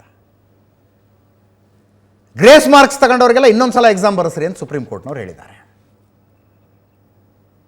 ಇದರಲ್ಲಿ ಕಾಂಗ್ರೆಸ್ ನೇತೃತ್ವದ ವಿಪಕ್ಷಗಳ ದೊಡ್ಡ ಮಟ್ಟದಲ್ಲಿ ಈ ಹೋರಾಟವನ್ನು ಕೈಗೆತ್ತಿಕೊಂಡಿದ್ದಾವೆ. ದೊಡ್ಡ ಮಟ್ಟದಲ್ಲಿ ನೀಟ್ ಪರೀಕ್ಷೆ ಅವ್ರು ಏನು ಆಗ್ರಹ, ಅಷ್ಟು ಪರೀಕ್ಷೆ ಇನ್ನೊಂದು ಸಲ ಮಾಡಿ ಅಂತ, ಇನ್ನೊಂದು ಸಲ ಮಾಡಿ. ಅದರ ಮಧ್ಯದಲ್ಲಿ ಪೊಲಿಟಿಕಲ್ ಬೇರೆ ನಡೀತಾ ಇದೆ. ತೇಜಸ್ವಿ ಯಾದವ್ PI ಯಾಕೆ ರೂಮ್ ಬುಕ್ ಮಾಡಿಸ್ಕೊಟ್ಟ ಅಂತ BJP ಅವರು ಕೇಳಿದ್ರೆ, ನೋಡಿ ಇಲ್ಲಿ ಹಾಲಿ DCM ಜೊತೆಗೆ ಆರೋಪಿ ಇರೋ ಫೋಟೋ ನಮ್ಮ ಹತ್ರ ಇದೆ ಅಂತ RJD ಅವರ ಆರೋಪ ಇದು. ದೊಡ್ಡ ಪ್ರತಿಭಟನೆ ಆಗ್ತಾ ಇದೆ. And rightly so. ಆಗಬೇಕಿದು. ನಾಳೆ ದಿವಸ ಡಾಕ್ಟರ್ ಆಗೋರ್ರಿ. ಅಪ್ಪನ ಹತ್ರ ಎಲ್ಲಿಂದನೋ ಬಂದು 40 ಲಕ್ಷ ದುಡ್ಡಿತ್ತು ಅಂತ ಯಾವನೋ ನೀಟ್ನಲ್ಲಿ ಫುಲ್ ಮಾರ್ಕ್ಸ್ ತಗೊಂಡು ಒಳ್ಳೆ ಕಾಲೇಜ್ನಲ್ಲಿ ಅಡ್ಮಿಷನ್ ಮಾಡಿಸಿ ಕಾಲೇಜಿಗೆ ಸೇರ್ಕೊಳ್ಳೋದಕ್ಕೆ 40 ಲಕ್ಷ ಕೊಡ್ತಾನೆ ಅಂದರೆ MBBS ಮುಗಿಸೋದಕ್ಕೆ ಇನ್ನೂ ಜಾಸ್ತಿ ಕೊಡ್ತಾನೆ ಅವನು, ಇನ್ನೂ ಜಾಸ್ತಿ ಕೊಡ್ತಾನೆ. ಅಂಥವ್ರು ಡಾಕ್ಟರ್ ಆಗಿ ನಾಳೆ ಸಮಾಜದ ನಡುವೆ ಬಂದರೆ ಸಾಯೋರು ಯಾರು? ಜನನೇ ಅಲ್ಲ.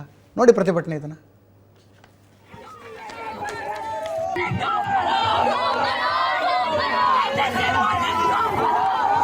ಅದರ ಮಧ್ಯದಲ್ಲಿ ನೆಟ್ ಎಕ್ಸಾಮ್ನಲ್ಲಿ ಒಂದು ನಡೆದಿದೆ. ಇದು ನೆಟ್ ಎಕ್ಸಾಮ್ನಲ್ಲಿ ಒಂದು ಅಕ್ರಮ. ನಾನು ಹೇಳಿದ್ದು ನೀಟದು. 18ನೇ ತಾರೀಕು ನೆಟ್ ಎಕ್ಸಾಮ್ ಆಗಿದೆ, ಅದರದ್ದು ಕ್ವಶನ್ ಪೇಪರ್ ಲೀಕು.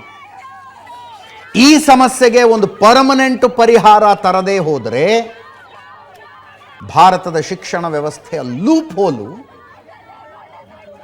ಕನಸು ಕಟ್ಕೊಂಡಿರ್ತಾರಲ್ಲ ಅವರೆಲ್ಲ ನೇಣು ಹಾಕೊಳ್ಳಂಗೆ ಮಾಡ್ಬೋದು. ಪರ್ಮನೆಂಟ್ ಪರಿಹಾರ ಬೇಕಿದೆ. ಇದರೊಂದಿಗೆ ಇವತ್ತಿನ ನ್ಯೂಸ್ ಅವರ್ ಮುಗಿಸ್ತಾ ಇದ್ದೀನಿ. ನೇರ ದಿಟ್ಟ ನಿರಂತರ ಸುದ್ದಿಗಾಗಿ ನೋಡ್ತಾ ಇರಿ ಏಷ್ಯಾನೆಟ್ ಸುವರ್ಣ ನ್ಯೂಸ್.